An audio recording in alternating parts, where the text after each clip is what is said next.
الحمد لله الذي خلق الإنسان وأنزل القرآن ووهب لنا شهر رمضان وقيد فيه المردة من الشيطان ووصف نفسه بالرحمن. ندعوه بأنه الحنان المنان. الحمد لله الذي وصف نفسه بالرحمن، علم القرآن، خلق الإنسان، علمه البيان. الحمد لله الذي جعلنا من الإنس ووهبنا نعمة الإسلام.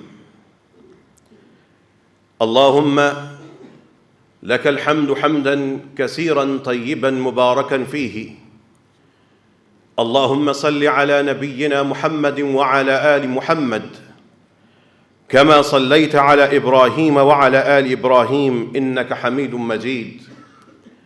اللهم بارك على محمد وعلى آل محمد كما باركت على إبراهيم وعلى آل إبراهيم إنك حميد مجيد. أعوذ بالله من الشيطان الرجيم. بسم الله الرحمن الرحيم. فبأي آلاء ربكما تكذبان؟ فبأي آلاء ربكما تكذبان؟ صدق الله العظيم. اللهم إنا نسألك الدرجات العلى من الجنة.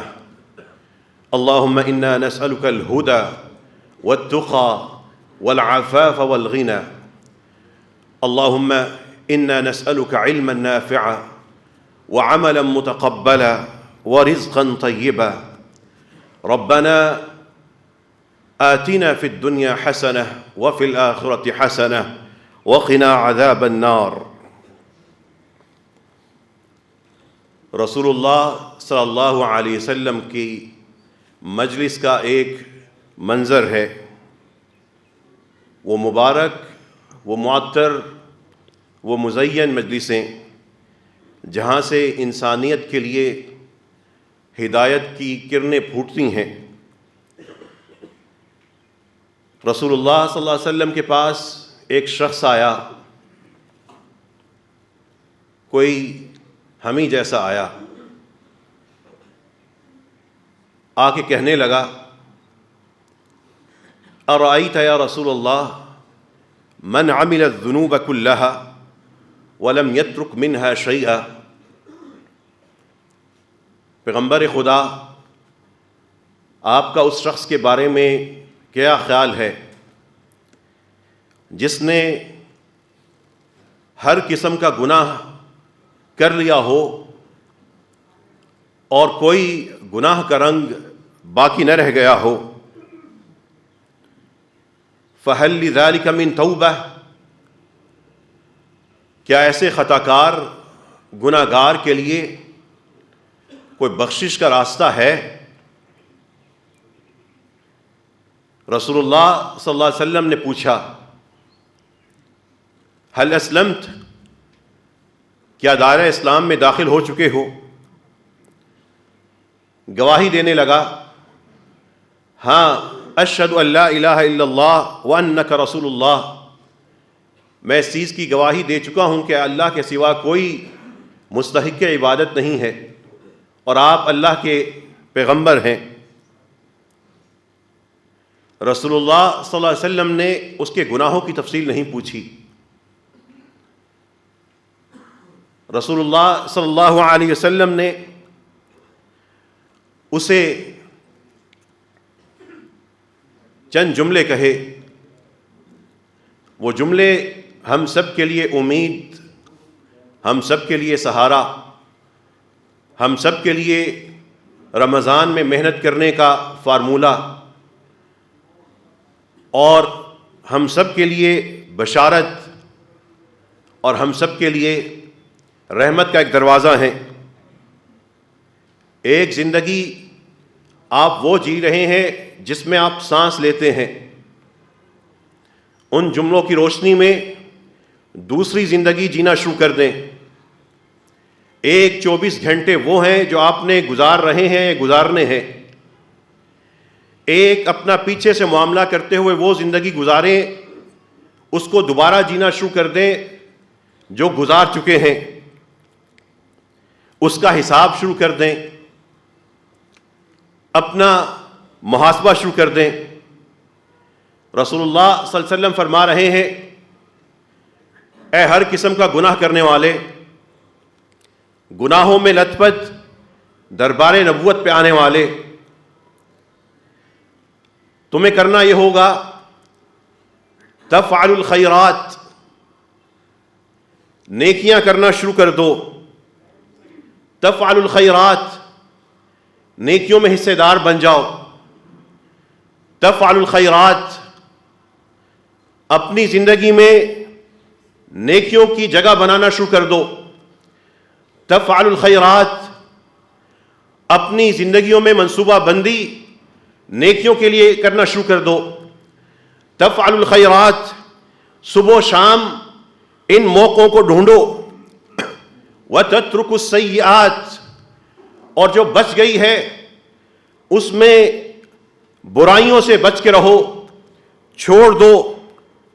یہ دو کام کر لینا، نیکیوں میں حصے دار بن جانا، کہیں درس، کہیں تلاوت، کہیں انفاق فی سبیل اللہ، کہیں رفاہی کام، کہیں دین کا کام، کہیں دین کی خاطر سیاست میں لوگوں کا ساتھ، کہیں دین کی خاطر کسی علاقے میں جانا. یہ کام شروع کر دینا. فَيَجْعَلُهُنَّ اللَّهُ لَكَ خَيْرَاتٍ كُلَّهُنَّ، تم یہ نیکیوں کو شروع کر دینا، اللہ تمہاری پچھلی سارے گناہوں کو تمہاری نیکیوں میں بدل دے گا. وجود نیکی والا بنا لینا. یہ زبان نیکی کی پرچار کرتی نظر آئے، یہ ہاتھ نیکیوں اور خیرات کے کاموں میں حرکت کرتے نظر آئیں، یہ قدم اٹھے تو دنیا داری کے ساتھ ساتھ یہ آخرت کے لیے اور نیکی کے لیے بھی اٹھتے ہوں. اس بندے نے اتنی بڑی، اتنی سیاہ تاریخ کے بعد رسول اللہ صلی اللہ علیہ وسلم سے ان 3 جملوں میں جو اتنی بڑی بشارت سنی تو حیران ہو کے کہنے لگا، وَغَدَرَاتِ وَفَجَرَاتِ، وہ میرے پہاڑوں جیسے گناہ، وہ میرے بڑے بڑے گناہ، وہ میری سرکشیاں، وہ میری نادانیاں، وہ جان بوجھ کر گناہوں میں اترنا، ان کا بھی یہ حساب ہوگا. رسول اللہ صلی اللہ علیہ وسلم نے فرمایا، اللہ اکبر، اللہ تمہارے گناہوں سے بہت بڑا، سب سے بڑا ہے. اس رب کی تکبیر، اس رب کی رحمتوں کا احاطہ تم انسان محدود سوچوں سے نہیں کر سکتے. اللہ اکبر، وہ جو تکبیریں صبح و شام نمازوں میں ہوتی ہیں، ان کے مفہوم کو، کچھ مفہوم کو سمجھیے. اس بندے نے رسول اللہ صلی اللہ علیہ وسلم سے یہ بات سنی. وہ شخص رسول اللہ صلی اللہ علیہ وسلم نے جب یہ کہا، ہاں تمہارے سارے کے سارے گناہ وہ بھی معاف ہو جائیں گے، سرکشیاں معاف ہو جائیں گی، بلکہ سچے رہے تو وہ سارے کے سارے تمہاری برائیاں نیکیوں میں بدل جائیں گی. وہ شخص تکبیر کہتا ہوا رسول اللہ صلی اللہ علیہ وسلم کے پاس سے اٹھا، حتی توارا، اور پھر نظروں سے غائب ہو گیا، چلا گیا. ایمان کی یہ جملے سننے کے بعد پکا عزم لے کر ایک راستے پر تکبیر بلند کرتا ہوا چلا گیا اور اوجھل ہو گیا. ہم میں سے ہر شخص نے بھی آخرکار اوجھل ہو جانا ہے، چلے جانا ہے، منظر سے غائب ہو جانا ہے. ہمیں اپنوں ہی نے کفن میں لپٹا کر قبر میں چھوڑ آنا ہے. وہ اوجھل اس مجلس کی نظروں سے ہوا، لیکن ہمیں اس دنیا میں حاضری سے لے کر اوجھل ہونے تک کا ایک سبق سکھا گیا کہ اللہ اکبر، اپنے عظیم رب پر یقین رکھتے ہوئے، اپنی پچھلی زندگی کو دوبارہ جیتے ہوئے، اس کے گناہوں کا حساب کر کر اس کے لیے خیرات کا سبب بنتے ہوئے، رسول اللہ صلی اللہ علیہ وسلم کی اس بشارت پہ عمل کرتے ہوئے، ہم نے رمضان کو اس کا وسیلہ بناتے ہوئے اسی طریقے سے زندگی گزارنی ہے۔ اسی طریقے سے اللہ اکبر ہر پل میں، آزمائش میں، گناہ کی حالت میں، تکلیف کی حالت میں پھر اللہ اکبر کی طرف پلٹنا ہے۔ یہی زندگی میں کامیابی ہے اور یہی اللہ تعالیٰ کی طرف سے انتظار ہے۔ رسول اللہ صلی اللہ علیہ وسلم کی ان احادیث کو جو آپ رمضان میں کثرت سے سن رہے ہیں، ایک منظر آسمان والے کا میں آپ کے سامنے رکھ رہا ہوں، ایک منظر آپ زمین والے اور آپ کے گھر کا میں پوچھوں گا اور اپنے گھر کا حساب کروں گا۔ اذا كان اول لیلۃ من شہر رمضان، جب رمضان کی پہلی رات ہوتی ہے، صفدت الشیاطین ومردت الجن، سرکش اور بڑے بڑے شیطانوں کو بھی جکڑ دیا جاتا ہے۔ وغلقت ابواب النار، دوزخ کے کھلے دروازے بند کر دیے جاتے ہیں۔ فلم یفتح منہا باب، اس جہنم کا کوئی دروازہ کھلا نہیں رہتا۔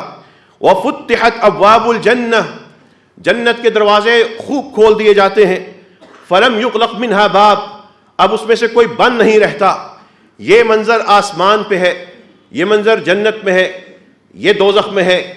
رب نے دوزخ کے دروازے بند کر دیے اور جنت کے دروازے کھول دیے، وسوسے ڈالنے والے، ابھارنے والے شیطانوں کو قید کر دیا، اور پھر ایک پکار لگائی آسمان میں، یا باغی الخیر، اے خیر کے متلاشی، اقبل، آؤ نا، یا باغی الخیری اقبل، کر کے کچھ دکھاؤ نا، یا باغی الخیر، اے خیر کے تلاشی کرنے والے، اس کو ڈھونڈنے والے، اب کچھ اپنی آخرت سجاؤ نا، یا باغی الخیر اقبل، آؤ نا، صفے سجی ہیں اس میں کھڑے ہو کے حاضری لگاؤ، یا باغی الخیری، اللہ کی راہ میں خرچ کرنے کا مہینہ ہے، بے حساب خرچ کر دو، یا باغی الخیر، مغفرت کا مہینہ ہے، اپنے آپ کو، اپنے ماں باپ کو، بچوں کو بخشوا لو، یا باغی الخیر اقبل،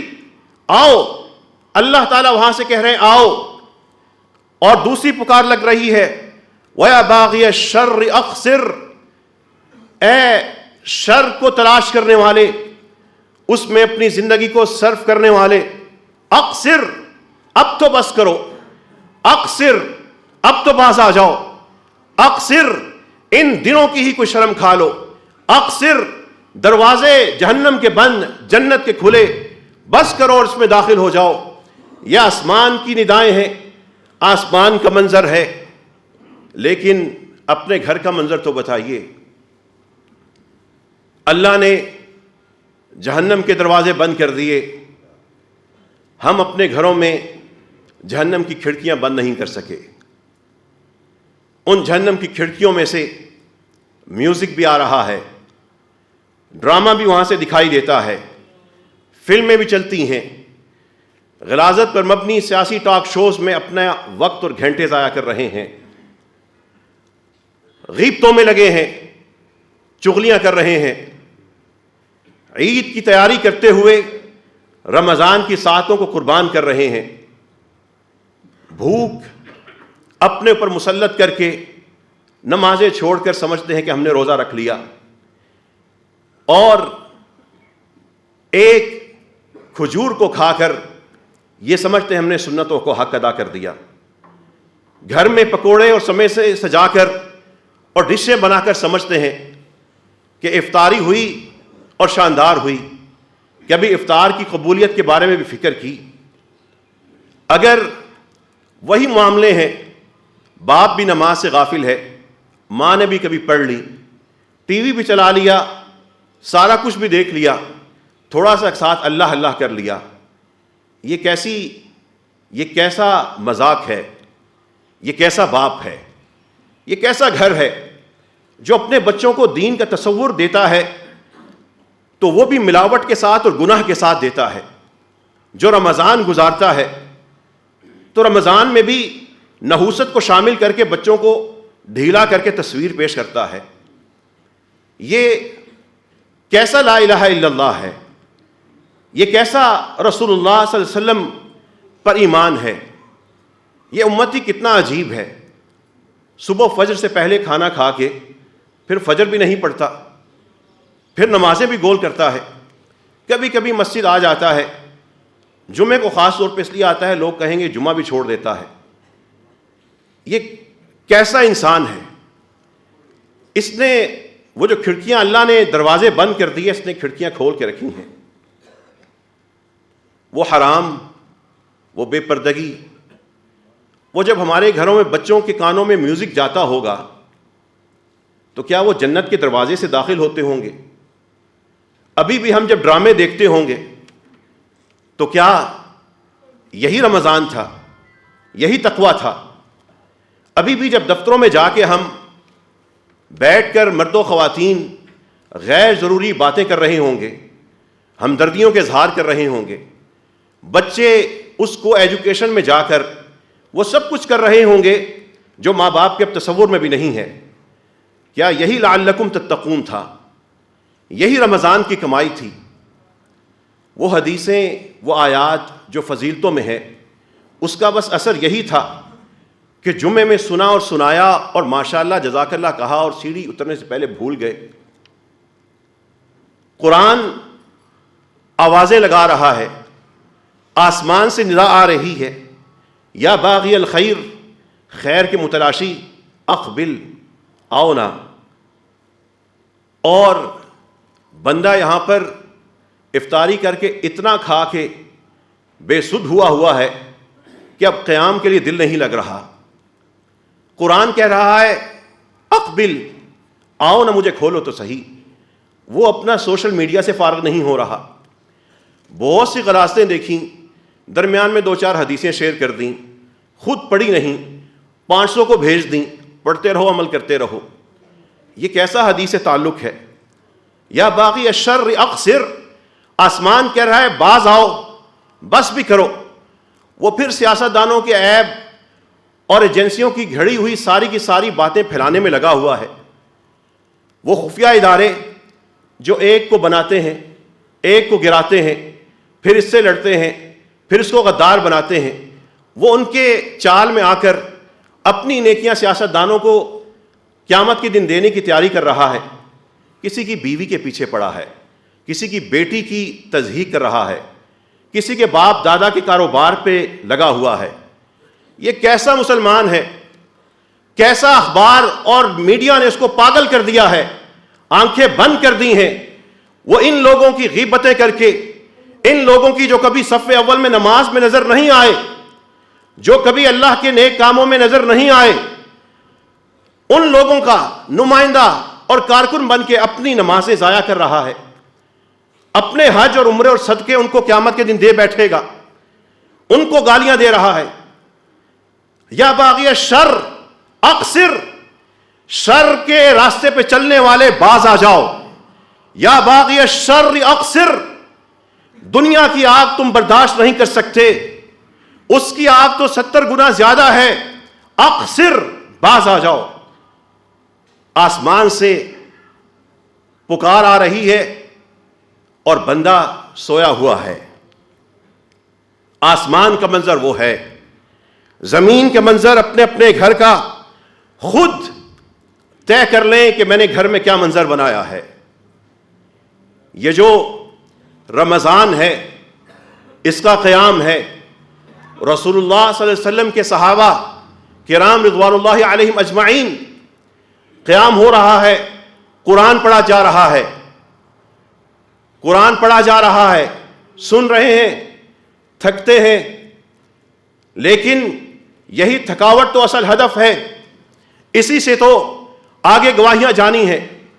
لیکن امام پڑھتا جا رہا ہے، لاٹھی اٹھاتے ہیں، لاٹھی پہ ٹیک لگا لیتے ہیں، قرآن پڑھا جا رہا ہے، اور پھر پڑھا جا رہا ہے، مسجد کے ستونوں کے ساتھ ٹیک لگاتے ہیں اور قرآن سنے جا رہے ہیں، تھک رہے ہیں۔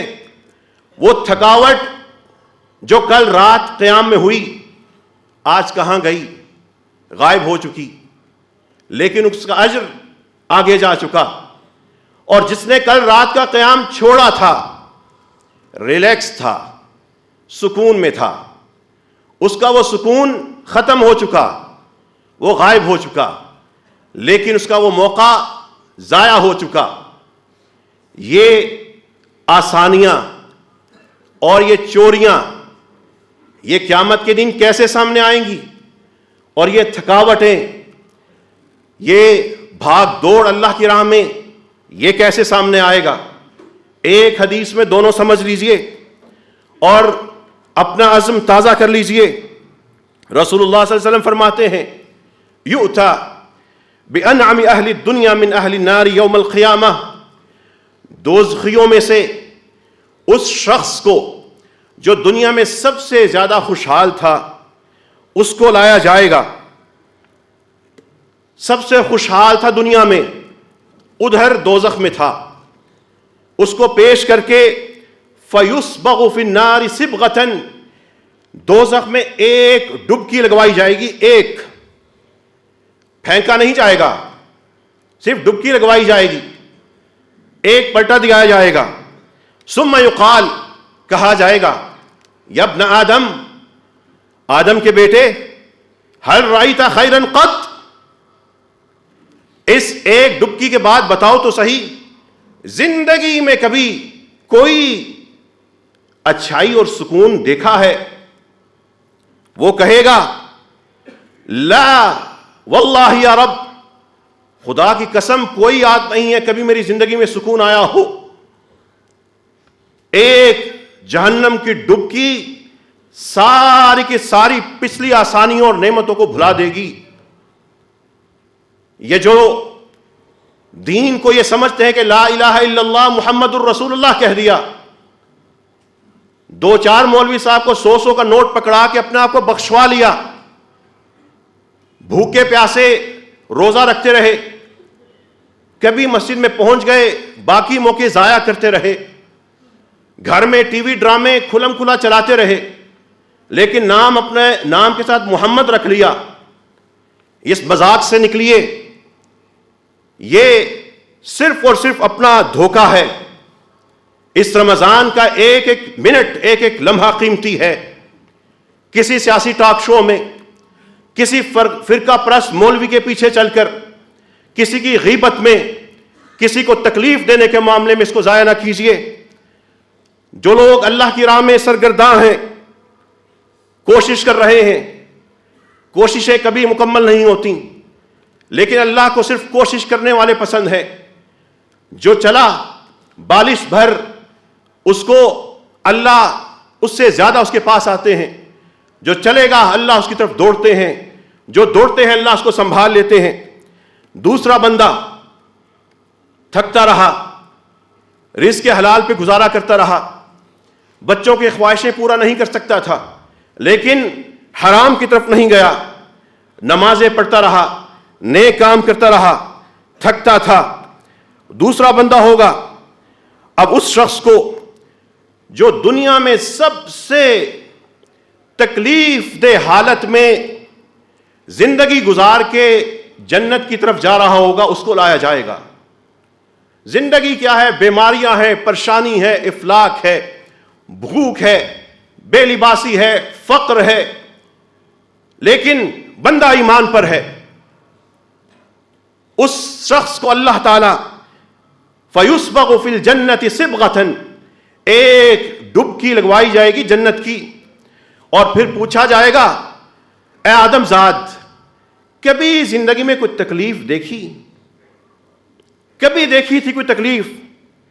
هَلْ مَرَّ بِكَ شِدَّةٌ قط، کبھی تم پہ کوئی سخت وقت آیا؟ وہ کہے گا واللہ ما مر بی بؤس قط، خدا کی قسم میری زندگی میں کبھی بدحالی آئی ہی نہیں۔ یہ بدحالیاں وقتی ہیں، وہاں کی خوشحالی ہمیشہ کی ہے۔ یہاں کی فراخی وقتی ہے، وہاں پہ پھنس گئے تو عذاب ابدی ہے۔ انہی منظروں کی روشنی میں بتائیے تو صحیح، احتساب تو کیجئے، ایمان کی بنیاد پر کیجئے کہ رمضان میں کتنے پارے پڑھ لیے، کتنے خلوص سے پڑھ لیے، کتنے دن تراویاں پڑھیں، کتنے دن بچوں کو 7 تراویوں کے لیے لے کے گئے، ماحول گھر میں کیسا بنایا ہے، کون کون سے گناہ چھوڑے ہوئے ہیں۔ لعلکم تتقون، عمل الصالحات کا راستہ تتقون سے ہے۔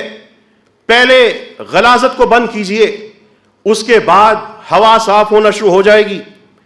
کتنا اللہ کی راہ میں خرچ کیا، اور خاموشی بھی عبادت ہے۔ کتنی دیر جان بوجھ کے خاموش رہے، کتنی دیر نکلے اور سوچا تھوڑی دیر کا وقت ہے، مسجد میں جاتا ہوں، اعتکاف کرتا ہوں، رب کے حضور بیٹھ جاتا ہوں۔ دفتروں میں جاتے ہیں، گھروں میں جاتے ہیں، بیڈ روم میں جاتے ہیں، کتنی دیر مسجد میں جزوی اعتکاف کیا، رشتہ داروں سے کتنا اس نے سلوک کر چکے۔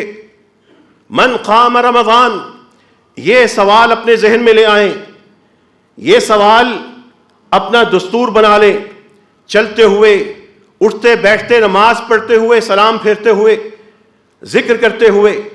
جب یہ سوال آپ کے اوپر طاری ہو جائیں گے، میں کیا کر رہا ہوں، مجھ سے کیا غلطی ہو رہی ہے، اپنی بیٹی کے سر پہ ہاتھ رکھ کے سوچیں، اس بیٹی کو جنت کی طرف لے کے جا رہا ہوں، یا اس کے کانوں میں، اس کے لباس پر میں جہنم کی چیزیں ڈال رہا ہوں۔ اپنے بیٹوں کے چہروں پہ نظر ڈال کے دیکھیں، ان بیٹوں کے لیے میں نے جنت کا باپ بنا ہوں، یا میں ان کو جہنم کی طرف لے جانے والا بنا ہوں۔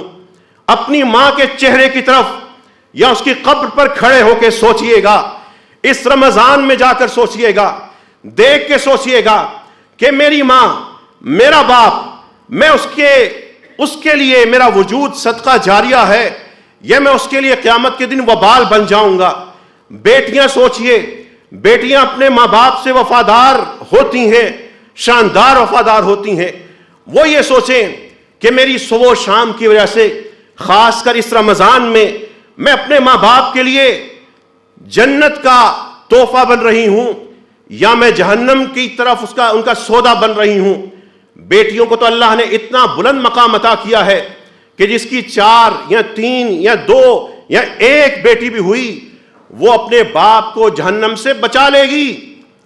اس بیٹی کو میوزک میں ڈالا ہوا ہے، اس بیٹی کو 15-20 ہزار روپے جیب سے ماہانہ اسکولوں کو دے کر کو ایجوکیشن سسٹم میں بھیجتے ہیں، جہاں پہ اس کے ساتھ بیٹھنے والے اس کے دوست بن جاتے ہیں، اس کے صبح و شام کے واقف ہوتے ہیں۔ اسائنمنٹ کے نام پر، ریویژن کے نام پر، ٹیسٹ کے نام پر، مڈ ٹرم ٹیسٹ کے نام پر، فائنل ایگزام کے نام پر اس بچی کو ان گروپوں کے اندر انہی لڑکوں کے ساتھ، جوان لڑکوں کے ساتھ، اس عمر کے لڑکوں کے ساتھ، جو اگر بھائی بھی ہو تو رسول اللہ صلی اللہ علیہ وسلم فرماتے ہیں کہ ان کی خواب گاہیں الگ کر دو۔ ان بچوں کے ساتھ بیٹھ کر سب کچھ کرنا پڑتا ہے، اور وہ بیٹی ان کا شکار ہو جاتی ہے، ان کی نظروں کا شکار ہو جاتی ہے۔ باپوں نے آنکھیں بند کی ہیں تو کیے رکھیں، یہ جو بیٹیوں کے سر کٹتے ہیں یہ ویسے نہیں کٹ رہے، یہ جو عزتیں لٹتی ہیں یہ ویسے نہیں لٹ رہی۔ اگر روزہ رکھ لیا، بیٹی کو ایجوکیشن میں بھیج دیا، بیٹے کو ادھر بھیج دیا، وہ سب کچھ دیکھ کر شیئر کر کے واپس آئے، آپ کا روزہ کس کام کا ہے؟ کیوں مسجد میں آ کے آنکھیں کھولتے ہیں، گھروں میں جا کے بند کر دیتے ہیں؟ یہ ایمان اور احتساب کی کیفیت تیاری کرنی ہوگی۔ قرآن کا جملہ جب آئے گا، قرآن کہہ رہا ہے اقرأ کتابک، خود اپنی کتاب پڑھ لو، کفا بنفسک اليوم علیک حسیبا، خود تم اپنے حساب کرنے کے لیے کافی ہو۔ تو دنیا میں اپنا حساب کر لیں، اپنے بچوں کا حساب کر لیں، گھروں کے ماحول کا حساب کر لیں، اپنے صغیرہ اور کبیرہ کا حساب کر لیں۔ وَوُضِعَ الْكِتَابِ، کتاب سامنے رکھ دی جائے گی، فَتَرَى الْمُجْرِمِينَ، اور تم دیکھو گے مجرموں کو، مُشْفِقِينَ مِمَّا فِيهِ، ڈر رہے ہوں گے اس کو دیکھ کر، اس کتاب کو جو سامنے کھلے گی۔ اپنی اس کتاب کو چمکانے کے لیے رمضان ہے۔ یہ رمضان پکوڑے تلنے کا نام نہیں ہے، یہ زیادہ سے زیادہ ڈشیں بنانے کا نام نہیں ہے، یہ رمضان کسی کا آخری ہے، کسی کا آخری سے پہلا ہے. اس رمضان کی کیفیت کو طاری کرنے کا نام ہے ایمان اور احتساب. اور جب ایمان اور احتساب دو سوالوں کے ساتھ اللہ کے حضور کھڑے ہو جائیں گے تو رسول اللہ صلی اللہ علیہ وسلم کی حدیث سمجھ آتی ہے، من قام رمضان ایمانا واحتسابا، جس نے رمضان میں ایمان اور احتساب کی حالت میں قیام کر لیا، غفر له ما تقدم من ذنبه، جو سابقہ زندگی کے گناہ ہیں وہ سارے کے سارے اس کے معاف ہو جائیں گے. اے اللہ ہم سب کو بھی ایسا ہی ایمان اور احتساب والا قیام کرنے کی توفیق عطا فرما. وآخر دعوانا ان الحمد للہ رب العالمین. الحمد للہ حمدا کثیرا طیبا مبارکا فیہ. اللهم لك الحمد كما ينبغي لجلال وجهك وعظيم سلطانك. اللهم لك الحمد حمد الأولين والآخرين وحمد الذاكرين والشاكرين. اللهم صل على نبينا محمد. اللهم بارك على نبينا محمد. خطبہ جمعہ کے آداب میں سے ایک یہ ہے کہ خطبے کو بیٹھ کے سنا جائے. جو لوگ جہاں پہ کھڑے ہیں بیٹھ جائیں، اور اوپر مسجد میں جگہ خالی ہے، جتنے بھی لوگ جا سکتے ہیں اوپر چلے جائیں، بارش کا موسم ہے. قرآن کریم کے چند جملے آپ کے سامنے رکھ رہا ہوں. سوال ہیں، چیلنج ہیں، جواب اپنا خود سوچ لیجئے. فمن زحزح عن النار، جس کو آگ سے بچا لیا گیا، وادخل الجنہ، اور جنت میں داخل کر دیا، فقد فاز، وہی تو کامیاب ہے. زحزح عن النار، آگ سے بچا لیا گیا. ادخل الجنہ، بعد میں ذکر ہے جنت میں داخل کر دیا گیا. جب گھروں میں میوزک اور ڈرامے ہوں گے تو کیا یہ دوزخ سے بچنے کا ذریعہ ہے؟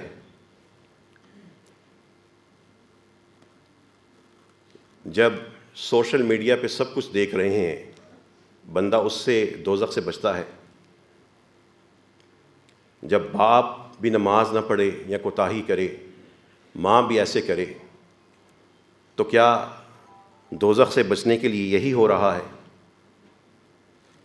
تھوڑا سا حلال، تھوڑا سا حرام کما لیا، اپنی کمائی کا بتائیے، دوزخ سے بچنے کا یہی ذریعہ ہے. تھوڑا سا اپنا آپ کور کر لیا، تھوڑا سا نکال لیا. بیٹیاں یہ سوچیں کیا دوزخ سے اسی طرح بچنا ہے؟ اگر دوزخ سے بچنے کا ذریعہ یہ میوزک، یہ ڈرامے، یہ ساری کی ساری دوستیاں اور یہ کو کلچر ہے، تو آئیں مل کو اس کو فروغ دیں اور ماں باپ کے لیے اس کو صدقہ جاریہ سمجھیں. اور اگر یہ ایسا نہیں ہے تو پھر دھوکے سے نکلیں، دھوکے سے نکلیں. 8 اور 20 تراویح میں بحث کرنے والے اور ایمان کے جس درجے پہ جا کے بحث کرتے ہیں، ان دونوں کاموں میں تو ثواب ہے. وہ دونوں تو اللہ کے ہاں قیام کرنے والے ہیں، وہ دونوں تو اپنا بخشوا جائیں گے. ان معاملات پہ غیرت کا مظاہرہ نہ کیجیے. جن معاملات پہ خطرہ ہے وہ یہ ہیں جو میں ذکر کر رہا ہوں. بیٹے بیٹیوں کے حالات، نسلوں کے جو حالات اپنے اس تعلیمی نظام کی بنیاد پہ بدل رہے ہیں، خطرہ وہاں سے ہے. ہاتھ ادھر باندھنے یا ادھر باندھنے سے کوئی فحاشی نہیں پھیلتی، لیکن جہاں سے فحاشی پھیلتی ہے وہ دین کا بھی خاتمہ کر دیتی ہے. ڈرامہ دیکھنے کے بعد، فلم دیکھنے کے بعد بیٹا بیٹی یہی سوچتے ہیں میں بھی ایسے ہی واردات کر کے کوئی لے کے آؤں گا. اس کے بعد ان کو بھی پھر کانوں میں تلاوت اچھی نہیں لگتی، وہ سوچتے ہیں اگلا ڈرامہ، اگلی قسط، اگلی کوئی چیز دیکھوں. اور ہم جہنم کی کھڑکیوں کو بند نہیں کر پا رہے. افمن یلقی فی النار، ایک سوال ہے، قرآن کہتا ہے افمن یلقی فی النار خیر ام من یأتی آمنا یوم القیامہ. لوگو، جس کو آگ میں ڈال دیا جائے، آگ میں ڈال دیا جائے وہ بہتر ہے یا جو قیامت کے دن بے خوف ہو کے آئے؟ یلقا فی النار یاتی آمنا، ایک کو آگ میں ڈال دیا جائے اور ایک بے خوف ہو کے آ رہا ہے، اس کا دنیا سے فوت ہوتے وقت ہی معاملے ایسے ہو جاتے ہیں، اہل ایمان آخر تک پھر اللہ تعالیٰ ان کو بے خوف ہی رکھتے ہیں۔ اوپر جگہ خالی ہے، اوپر چلے جائیں، صفیں بھی بچھی ہوئی ہیں۔ یہ سوال آپ کے سامنے رکھ رہا ہوں اور اسی سوال کو دعا بناتے ہوئے دعا کر رہا ہوں، اے رب کریم ہم سب کو بھی وہی بے خوفی عطا فرما دینا۔ اے اللہ ہم سب کو اپنے اپنے بہن بھائیوں کو، اپنی اولاد کو، اپنے ماں باپ رشتہ داروں کو دوزخ سی آگ سے بچانے کے لیے محنت کرنے کی توفیق عطا فرما۔ اے رب کریم ہمارے جتنے بھی بیمار ہیں اے اللہ ان کو شفا عطا فرما۔ اے اللہ جو تنگ دست ہیں ان کو بے حساب عطا فرما۔ اے اللہ ہماری ایک 12 سال کی ننھی بیٹی ایک سنگین بیماری میں مبتلا ہے اور بھی خدشات ہیں، اے اللہ دعا کی وجہ سے اے اللہ اس مریضہ سے بھی اور تمام مریضوں سے اے اللہ اس بیماری کو ٹال دے۔ اے اللہ ایک ماں نے اپنے بیٹے کے لیے دعا کی درخواست کی ہے جو شاندار انسان تھا لیکن کچھ دوستوں کی صحبت کی وجہ سے انتہائی بری بیماریوں میں مبتلا ہوا۔ اے اللہ اس ماں کو اس کا وہ نیک بیٹا نیکی کے ساتھ واپس لوٹا دے۔ اے رب کریم ہمارے بڑے پیارے بھائی عثمان حمید موجود ہیں، ان سے تعزیت آپ لوگ کر کے جائیے گا۔ پرسوں ہم ان کی والدہ کو آپ کے سپرد کر آئے، رب کریم ہماری وہ ماں آپ کے حضور پیش ہو گئیں، اے اللہ ہماری اس ماں کی مغفرت فرما دے، اس کی قبر کو منور اور معطر کر دے۔ اے رب کریم ان کی جتنی بھی نیکیاں ہیں قبول فرما، ان کی سیئات سے گناہوں سے درگزر فرما دے۔ اے اللہ آپ بہترین مہمان نواز ہیں، اے اللہ ہماری اس ماں کی بھی تمام مرحومین کی بہترین مہمان نوازی فرما دینا۔ اے رب کریم جتنے بھی ہمارے ساتھی تنگ دستی کا شکار ہیں ان کو بے حساب عطا فرما دے۔ اے اللہ ہمارے تمام مرحومین کی مغفرت فرما دے۔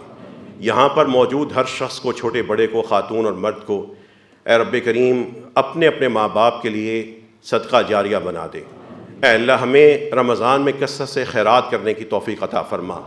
جن چیزوں سے ہم نے کنارہ کشی کی ہے، جن گناہوں کو چھوڑا ہے، اے اللہ ہمیں ان گناہوں کو چھوڑنے پر ثابت قدمی عطا فرما۔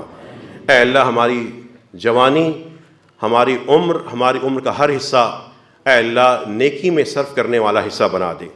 اے اللہ زندگی کے تمام معاملات میں ہمارے لیے آسانی پیدا فرما دے۔ اے اللہ جتنے بھی لوگ جن کے گھروں میں کسی بھی حوالے سے کوئی مسئلہ ہے، اے اللہ اپنی رحمت سے اس مسئلے کو ختم فرما دے۔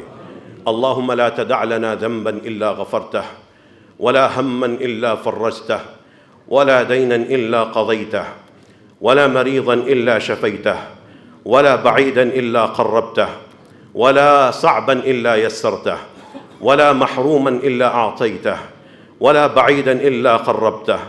اے اللہ جو تجھ سے دور ہیں ان کو اپنے قریب کر لے، اے اللہ ان کو اپنے قریب کر لے۔ جو بہکے ہوئے ہیں ان کو ہدایت عطا فرما دے، جو بھٹکے ہوئے ہیں اے اللہ ان کو راست باز بنا دے۔ رب کریم جو بے نماز ہیں ان کو نمازی بنا دے، جن کے رزق میں حلال کے ساتھ حرام کی آمیزش ہے اے اللہ اپنے حلال سے ان کو حرام سے بے نیاز فرما دے۔ اے رب کریم جو بیمار ہیں ان کو شفا عطا فرما، جو صحت اور سلامتی کے ساتھ ہیں اے اللہ ان کے مقدر میں کوئی حادثہ بیماری ہے اللہ اس کو ٹال دے۔ اے رب کریم جو بھی ہماری جائز حاجات ہیں پوری فرما دے۔ اے اللہ ہم سب کو جہنم کی آگ سے بچا لے، اے اللہ جہنم کی آگ سے بچا لے۔ اللہم اصرف عنا عذاب جہنم ان عذابها کان غراما۔ اے رب کریم ہمارے جتنے بھی مرحومین ہیں ان کی مغفرت فرما دے۔ اے اللہ تمام مرحومین کی مغفرت فرما دے۔ اے اللہ ہمارے بھائی علی رضا ہمارے ساتھ نہیں ہیں، ان کی مغفرت فرما دے۔ ہماری بہن ام حسان جدا ہو چکی ہیں، اے رب کریم ان کی مغفرت فرما دے۔ ہمارے بزرگ آفتاب احمد صاحب پچھلے رمضان میں ہمارے ساتھ تھے، صف اول کے نمازی تھے، رب کریم تیرے حضور پیش ہو گئے، اے اللہ ان کی بھی مغفرت فرما دے۔ ربنا آتنا فی الدنیا حسنہ وفی الآخرۃ حسنہ وقنا عذاب النار۔ اے اللہ ہم سب کو نبی کریم صلی اللہ علیہ وسلم کی شفاعت نصیب فرما دینا۔ اے اللہ رسول اللہ صلی اللہ علیہ وسلم کا خواب میں دیدار نصیب فرما دے۔ رب کریم ہم سب کو رسول اللہ صلی اللہ علیہ وسلم کا دیدار نصیب فرما دے۔ اے اللہ قرآن کریم کو ہم سب کے لیے دلوں کی بہار بنا دے۔ اے اللہ زندگی میں نور بنا دے۔ اے اللہ ہمیں قرآن کریم سے بطور طالب علم اے اللہ جوڑ دے۔ ہمیں اے اللہ قرآن سیکھنے والا، سکھانے والا، اس پہ عمل کرنے والا بنا دے۔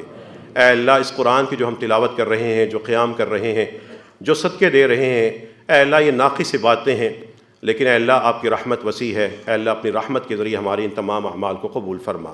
ربنا تقبل منا انك انت السميع العليم وتب علينا انك انت التواب الرحيم وآخر دعوانا ان الحمد لله رب العالمين۔